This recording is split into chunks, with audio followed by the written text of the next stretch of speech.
হকের উপর থাকছি, মরলে জান্নাত। ওই বেটা বাতিলের উপর থেকে মরলে যার জন্য জাহান্নাম কনফার্ম।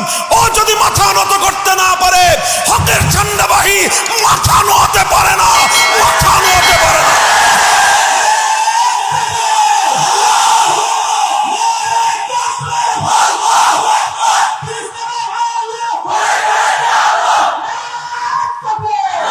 এটা হলো জীবনের দর্শন, এটা হলো জীবনের হিসাব কিতাব।